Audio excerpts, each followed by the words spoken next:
Hello दोस्तों, कैसे हैं सभी लोग। दोस्तों कैसी चल रही है DEd SC IDD exam preparation. दोस्तों जैसे कि हम कोर्स फर्स्ट के मोस्ट इम्पोर्टेंट टॉपिक कर रहे हैं अभी, तो आज का क्लास भी हमारा कोर्स फर्स्ट से रहेगा। DEd SE IDD first year से है, ठीक है। कोर्स फर्स्ट हमारा इंट्रोडक्शन टू डिसेबिलिटीज है, सभी जानते हैं। इसमें टॉपिक रहेगा हमारा यूनिट 3.3 से ऑटिज्म स्पेक्ट्रम डिसऑर्डर।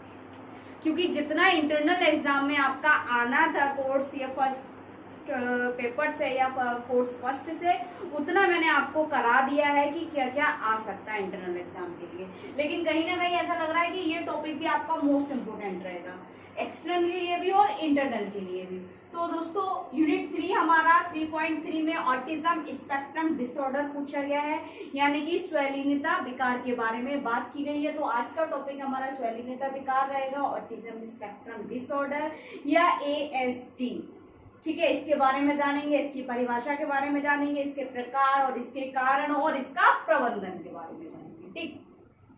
देखिए दोस्तों, हमने ये शब्द तो सभी ने सुना है, जितने भी डीएड कर रहे हैं हमारे फ्रेंड्स, ठीक है। ऑटिज्म, ऑटिस्टिक, ये वर्ड सुने हैं ना। लेकिन कहीं ना कहीं डिसऑर्डर भी सुना है हमने। डिसऑर्डर का मतलब होता है विकार, ठीक है। इसका मतलब होता है स्वैलीनता या स्वयपरायणता, ठीक है। अब स्पेक्ट्रम का मतलब क्या होता है, क्योंकि लास्ट ईयर इस पे बहुत ज्यादा डिस्कस हुआ था कि स्पेक्ट्रम क्या है। दोस्तों स्पेक्ट्रम एक समूह है, एक छाता है एक तरीके से, ठीक है। और इसे क्यों कहा गया है, कोई स्पेक्ट्रम क्यों, ऑटिज्म स्पेक्ट्रम डिसऑर्डर क्यों कहा गया है, यानी कि ऑटिज्म की बहुत सारे विकार एक साथ इकट्ठे होना ही स्पेक्ट्रम कहलाता है। स्पेक्ट्रम का अगर आप मीनिंग देखेंगे तो होगा श्रेणी या क्रम, ठीक है, किसी श्रेणी का क्रम या कोई ग्रुप समूह, ठीक है। तो कुछ चीज इकट्ठी होना, गुच्छा होना, मतलब किसी चीज का एक साथ। तो ऑटिज्म के विभिन्न विकार जो है एक साथ, अगर हम जिसका ऑटिज्म के सभी विकारों को जानेंगे तो क्या कहेंगे, उसको स्पेक्ट्रम कहा जाएगा। इसलिए ASD ऑटिज्म स्पेक्ट्रम डिसऑर्डर, ठीक है। स्पेक्ट्रम कोई बीमारी नहीं है, कोई विकार नहीं है, ध्यान रखना। स्पेक्ट्रम जिस शब्द को यूज किया गया है वो मैं अभी आपको बताऊंगी कि किस शब्द को यूज किया। स्पेक्ट्रम का मतलब है इकट्ठा, समूह, गुच्छा किसी चीज का, या श्रेणी या क्रम, ठीक है। तो किस चीज का, स्वैलीनता विकारों का गुच्छा, समूह, क्रम, ठीक है ना। उन सब चीजों को स्पेक्ट्रम कहा गया है, क्लियर है। अब देखिए दोस्तों, ऑटिज्म क्या है, ऑटिज्म के बारे में जानेंगे, जिसका हिंदी है स्वैलीनता। स्वैलीनता, स्व का मतलब होगा अपने आप में, लीनता का मतलब हो गया अपने आप में लीन रहना, यानी कि स्वयं में लीन रहना, खोए रहना, खो जाना, अंतर्ध्यान हो जाना। और विकार का मतलब तो आप समझ सकते हैं, कोई भी ऐसी असामान्य स्थिति जिसे डिसऑर्डर और जो बच्चे के विकास को प्रभावित करती है, ठीक है। देखिए तो स्वैलीनता क्या है, पहले इसके बारे में जान लेते हैं थोड़ा सा। स्वैलीनता ग्रीक शब्द ऑटस से ली गया है, यानी कि स्वैलीनता शब्द जो है ग्रीक भाषा के शब्द ऑटस से लिया गया है, जिसका अर्थ अपने आप में खोए हुआ या लीन हो जाना है। ऑटस शब्द का अर्थ है खो जाना या लीन हो जाना। स्वैलीनता से प्रभावित बच्चों में व्यवहारिक, सामाजिक, बोलचाल, शारीरिक विकास, सुनने, शैक्षणिक अधिगम आदि इत्यादि समस्याओं का मिला जुला व्यवहार देखने को मिलता है। यानी कि कह रहे हैं ऑटिस्टिक या ऑटिज्म क्या है, ऑटिज्म शब्द ग्रीक भाषा के शब्द ऑटस से लिया गया है, जिस शब्द का, ऑटस शब्द का अर्थ है अपने आप में लीन रहना या अपने आप में खोए जाना। तो जो बच्चे ऑटिज्म से या स्वैलीनता से ग्रसित है या प्रभावित है, उन बच्चों में क्या है, व्यवहारिक जैसी समस्याएं, व्यवहारिक मतलब हमारे सामाजिक व्यवहार हो गए, अनुकूलित व्यवहार हो गए, वांछनीय व्यवहार हो गए, इन सभी व्यवहारों में कमी पाई जाती है। यानी कि जो हम अनुकूलित व्यवहार प्रदर्शित करते हैं, ठीक है, या हम कह सकते हैं वांछनीय व्यवहार प्रदर्शित करते हैं, तो कहीं ना कहीं स्वैलीनता से जो प्रभावित बच्चे होते हैं क्या करते हैं, ये समस्या व्यवहार प्रदर्शित करते हैं, अनुकूलित व्यवहार प्रदर्शित नहीं कर पाते, क्योंकि वो किससे प्रभावित है, स्वलीनता से सामाजिक व्यवहार या सामाजिक कौशलों में कमी पाई जाती है। बोलचाल यानी कि हम कह सकते हैं संप्रेषण करने में समस्या या कठिनाई होती है, यानी कि संप्रेषण का मतलब हो गया बातचीत करना, अपनी बातों को कहना, दूसरे की बातों को सुनना, ठीक है। शारीरिक विकास, शारीरिक विकास का मतलब हम ये नहीं कहेंगे कि शारीरिक रूप से बच्चा डिसेबल्ड हो। शारीरिक विकास कुछ ऐसी क्रियाएं, शारीरिक क्रियाएं जो क्या हो, एप्रोप्रिएट ना हो।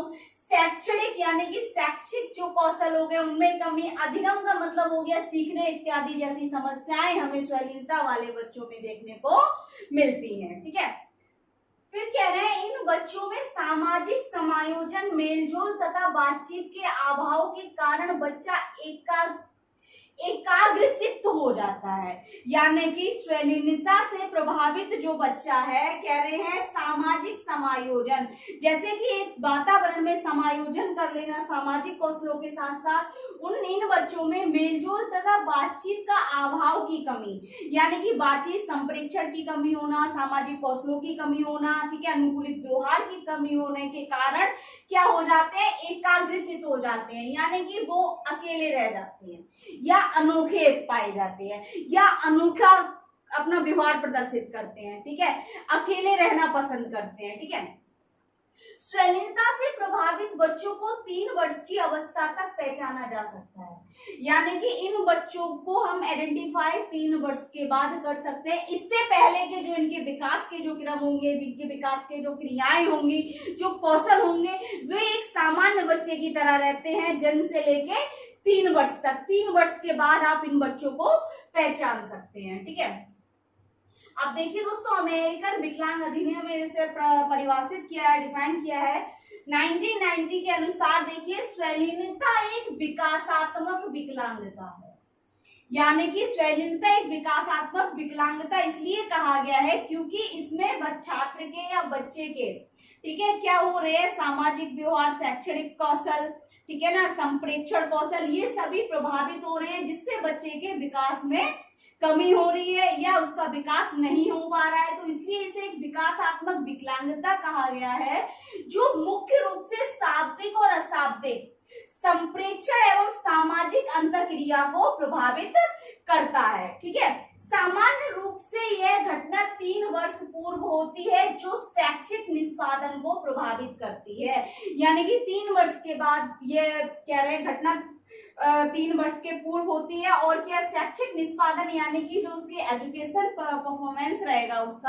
उसको प्रभावित करती है। कहीं ना कहीं छात्र शैक्षणिक क्रियाओं को या शैक्षणिक कौशलों को सीखने में वीक रहेगा या कमी होगी या मंदता पाई जाएगी, ठीक है। अब इसके कारण कौन कौन से हैं दोस्तों, कॉजेज ऑफ ASD, कौन कौन से कारण है। देखिए दोस्तों, कारण अगर हम देखें तो कोई ऐसे कारण अगर रिसर्च में नहीं आए हैं, लेकिन हाँ कुछ ऐसे कारण हैं जो गर्भावस्था के समय माता से हम कह सकते हैं प्रसव से पूर्व जो कंडीशन है माँ की, उस समय के कुछ ऐसे कारण हैं जिसके कारण स्वलीनता वाले बच्चे हमें देखने को मिलते हैं या स्वलीनता बच्चों में पाई जाती है। तो देखिए कौन कौन से ऐसे कारण। सबसे पहले कह रहे हैं हेरिडिटी स्टेट, यानी कि वंशानुगत स्थिति। कोई भी वंशानुगत स्थिति जो परिवार में इससे पहले अगर कोई बच्चा ऑटिज्म है या ऑटिस्टिक है, तो हो सकता है उससे स्थानांतरण के कारण बच्चा उस घर में स्वलीनता वाला बच्चा पाया जाए। वायरस इन्फेक्शन, विषाणु संक्रमण, यानी कि किसी प्रकार का कोई वायरस अगर माँ को है, समझ रहे हैं, चाहे बच्चे को है या माँ को है, वायरस है या टीबी हो गया, ठीक है, या हम क्या टाइफाइड हो गया, या हम कह सकते हैं यहाँ पर थायराइड हो गया, बहुत सारे ऐसे इन्फेक्शन, अगर किसी प्रकार का माँ को इन्फेक्शन है तो उसका प्रभाव उसके बच्चे पर पड़ेगा। मेटाबॉलिज्म रिलेटेड डिसऑर्डर, यानी कि चयापचय संबंधी विकृतियां, यहाँ पर खसरा हो गया, रूबेला हो गया, इम्यूनाइजेशन की कमी हो गई, जिसके कारण एक बच्चा प्रभावित होगा, ठीक है। फिर कह रहे हैं डिफिशिएंसी इन ब्रेन स्ट्रक्चर, यानी कि मस्तिष्क की संरचना दोष, किसी प्रकार या किसी कारणवश गर्भावस्था के समय बच्चे के मस्तिष्क का पूर्ण विकास नहीं हुआ या पूर्ण विकसित नहीं हो पाया मस्तिष्क, और इसके कारण क्या है, अपूर्ण संरचना रह गई मस्तिष्क की, और इसका प्रभाव बच्चे पर पड़ा और जिसके कारण वह ऑटिज्म हो गया, ठीक है। फिर कह रहे हैं ब्रेन इंजरी, यानी कि मस्तिष्क में किसी प्रकार की चोट, लकवा होना, ठीक है, आघात पहुंचना, जिसका प्रभाव बच्चे के मस्तिष्क पर पड़ेगा। अदर कॉजेज में आ जाएगा हमारा, यानी कि अन्य कारण में आ जाएगा हमारा मेंटल रिटार्डेशन हो गया, इंटेलेक्चुअल डिसेबिलिटी हो गई, इलनेस हो गया, ठीक है, हाइड्रोसेफेलिस भी हम कह सकते हैं, कहीं ना कहीं माइक्रो भी आ जाएगा इसमें, ठीक है। तो अदर कारण इसमें आ, ठीक। तो ये कुछ कॉजेज थे, कुछ ऐसे सामान्य कारण है ये आपके, ठीक है। कौन कौन से प्रकार हैं? टाइप्स ऑफ एएसडी, स्वेलिनता विकार के प्रकार, जो अभी हमने बात की थी स्पेक्ट्रम की। स्पेक्ट्रम क्या है दोस्तों? देखिए स्पेक्ट्रम यहाँ पर इसलिए यूज किया गया है क्योंकि ऑटिज्म के बहुत सारे प्रकार हैं, सभी प्रकार के लक्षण अलग अलग हैं, ठीक है, उनकी विशेषताएं अलग अलग हैं। तो देखिए दोस्तों ऑटिज्म स्पेक्ट्रम, इतने ये जो इसके टाइप्स हैं इन सबको स्पेक्ट्रम कहा गया, ठीक है।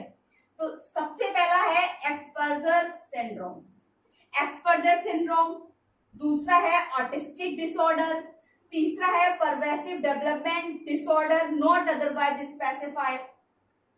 अब ये चीज PDD-NOS याद रखना क्योंकि एक नंबर में आपको ये देखने को मिलेंगी, क्या फुल फॉर्म आ जाएगी, AS बताना होगा एक्सपर्जर सिंड्रोम, ठीक है, PDD-NOS, pervasive development not otherwise disorder not otherwise specified, ठीक है। चौथा है आपका चाइल्डहुड डिसइंटीग्रेटेड डिसऑर्डर, ठीक है, CDD आता है, ध्यान रखना। Red syndrome. तो ये 5 प्रकार है स्पेक्ट्रम के या ऑटिज्म के। दोस्तों अगर ये आपको डिटेल में जाननी है, इनका डिटेल देखना है आपको या डिटेल में इसको जानना है ऑटिज्म को, यानी कि एस्पर्जर सिंड्रोम या रेड डिसऑर्डर को, इन सबको अगर इसके टाइप्स को आपको डिटेल में जानना है तो प्लेलिस्ट में एक आपको प्लेलिस्ट मिलेगी ऑटिज्म से, ऑटिज्म में उसमें टाइप्स ऑफ ऑटिज्म है तो आप उसमें देख लीजिएगा, आपको ये सारे डिटेल में मिल जाएंगे। या ASD के टाइप्स आप सर्च भी करेंगे आपको तो आपको टॉपिक मिल जाएगा, मैंने ही कराया है। 3 टॉपिक ऐसे हैं जो जिसमें मैंने टाइप उसमें डिटेल में कराए हैं तो आप उसमें जाकर देख सकते हैं इनको डिटेल में, ठीक है।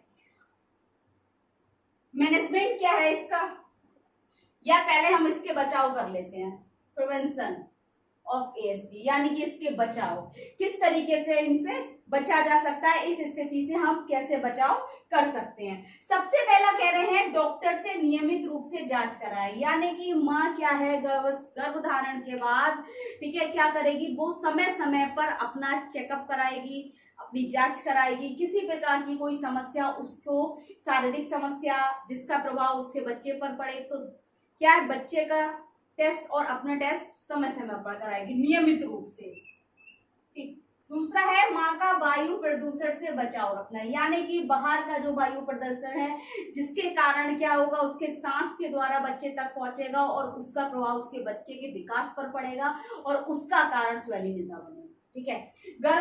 गर्भधारण का उचित समय ध्यान रखें, यानी कि जब माँ गर्भधारण कर रही है तो कम से कम एक बच्चे के बीच का गैप 5 साल का होना चाहिए, लेकिन जब पहला बच्चा उसका 5 साल का हो जाए उसके बाद वो दूसरा गर्भधारण करे। और एक चीज और, बच्चे माँ की उम्र भी क्या है, बहुत बड़ी मायने रखती है यहाँ पर। माँ की उम्र कितनी होनी चाहिए, 28+ होनी चाहिए, ठीक है, और 35 से ज्यादा नहीं होनी चाहिए, ठीक है। फिर देखिए शराब पीने और ड्रग्स लेने से बचे, यानी कि नशीले पदार्थों का सेवन ना करें। अन्य संक्रमण से बचाओ, किसी प्रकार का अगर कोई इन्फेक्शन है तो उन सभी संक्रमण से उसे अपना बचाव करना है। तो इस प्रकार से हम क्या कर सकते हैं, स्वेलिनता को रोक सकते हैं या इससे बचाव कर सकते हैं। मैनेजमेंट क्या है इसका, देखिए दोस्तों, स्वेलिनता विकार का प्रबंधन। सबसे पहले कह रहे हैं जैविक चिकित्सा। जैविक चिकित्सा स्वेलिनता को औषधि चिकित्सा विधि का उपयोग, यानी कि इस चिकित्सा में जैविक चिकित्सा हम कह सकते हैं, चाहे वो घरेलू हो या बाहर का हो, कोई भी चिकित्सा माध्यम से, जिसमें कह रहे हैं औषधि चिकित्सा के माध्यम से किसी प्रकार की कोई भी रासायनिक दवाइयाँ, ठीक है, या हम क्या आयुर्वेदिक दवाइयाँ बच्चे को खिलाने से अगर उसके व्यवहार में परिवर्तन आता है तो हो सकता है कि उससे उसमें सुधार किया जा सके, ठीक है। दूसरा कह रहे हैं शैक्षणिक हस्तक्षेप से विकास को बढ़ाया जा सकता है, यानी कि इसमें क्या होगा, एजुकेशन इंटरवेंशन से हम क्या कर सकते हैं, इसके विकास को बढ़ा सकते हैं, ठीक है ना, जहां पर उसके विकास में रुकावट आ रही है, कमी आ रही है, तो वहां पर हम क्या करेंगे, अर्ली इंटरवेंशन के माध्यम से या एजुकेशनल इंटरवेंशन से हम उसको विकसित कर सकते हैं। तीसरा कह रहे हैं व्यवहार परिमार्जन के द्वारा व्यवहारिक विकास संभव है, यानी कि जो व्यवहार समस्या बच्चे में आ रही है, ठीक है ना, व्यवहारिक समस्याएं जो हमें देखने को मिल रही हैं, समस्यात्मक व्यवहार प्रदर्शित कर रहा है, वहां पर हम बिहेवियर मॉडिफिकेशन करेंगे, बिहेवियर मॉडिफिकेशन की टेक्निक यूज करेंगे, तो वहां पर हम बच्चे के व्यवहार के विकास को संभव कर सकते हैं। ठीक है, फिर कह रहे हैं मनोचिकित्सा के द्वारा समस्याओं का समाधान किया जा सकता है, यानी कि मनोचिकित्सा के माध्यम से भी हम क्या करेंगे, उसको उसकी जो समस्याएं हैं, चाहे वो शारीरिक समस्या, मानसिक समस्या, व्यवहारिक समस्या, सामाजिक समस्या, इन सभी समस्याओं का समाधान किया जा सकता है। नेक्स्ट कह रहे हैं सामाजिक कौशल प्रशिक्षण के द्वारा सुधारा जा सकता है, यानी कि सामाजिक कौशल जो है अगर हम उसको ट्रेन करेंगे तो उसके द्वारा हम उसके सामाजिक कौशल को सुधार सकते हैं और संप्रेक्षण कौशल को भी सुधार सकते हैं। यहाँ पर स्पीच थेरेपी करा सकते हैं उसको, ठीक है ना। नेक्स्ट करा है परामर्श बच्चे व माता पिता दोनों के लिए आवश्यक है ताकि बच्चे में मिलकर सुधार किया जा सके, यानी कि हम काउंसलिंग, इसमें क्या है, काउंसलिंग मैनेजमेंट में बहुत बड़ा एक उसका महत्व है, जिसमें बच्चे की भी काउंसलिंग होगी और पेरेंट्स की भी होगी, माता पिता की भी होगी, ताकि माता पिता जो है दोनों लोग मिलकर बच्चे के साथ उसके व्यवहार को सुधार सके, उसकी समस्या जो है उसका समाधान कर सके। तो इसलिए काउंसलिंग बहुत बड़ी चीज है इसमें प्रबंधन में। नेक्स्ट है खान पान संबंधी अंतराक्षेपण करके बच्चों के व्यवहार में सुधार किया जा सकता है। खान पान संबंधी हम कह सकते हैं जब बच्चा कोई भी समस्या व्यवहार करता है, हाइपर एक्टिव हो रहा है, हाइपो एक्टिव हो रहा है, हाइपर सेंसिटिविटी है या हाइपर एक्टिविटी है, तो उस बच्चे को हम क्या करेंगे, उसके अनुसार हम उसको एनर्जेटिक खाना देंगे। ठीक है, किस समय क्या खाना देना है, क्या डाइट देनी है, तो डाइट से बहुत बड़ा फर्क पड़ता है बच्चे के मस्तिष्क पर, मस्तिष्क के विकास पर, शारीरिक विकास पे भी और मानसिक विकास पे भी और सामाजिक विकास पे भी। तो हम क्या करेंगे, उसको उसके खान पान से संबंधित सभी चीजों का ध्यान रखेंगे और इससे भी उसके व्यवहार में सुधार किया जा सकता है। नेक्स्ट कह रहे हैं अन्य चिकित्सा सेवाएं उपलब्ध करा करके बच्चे का विकास किया जा सकता है। अन्य चिकित्सा सेवा, इसमें मैग्नेट थेरेपी हो जाएगी, वाटर थेरेपी आ जाएगी।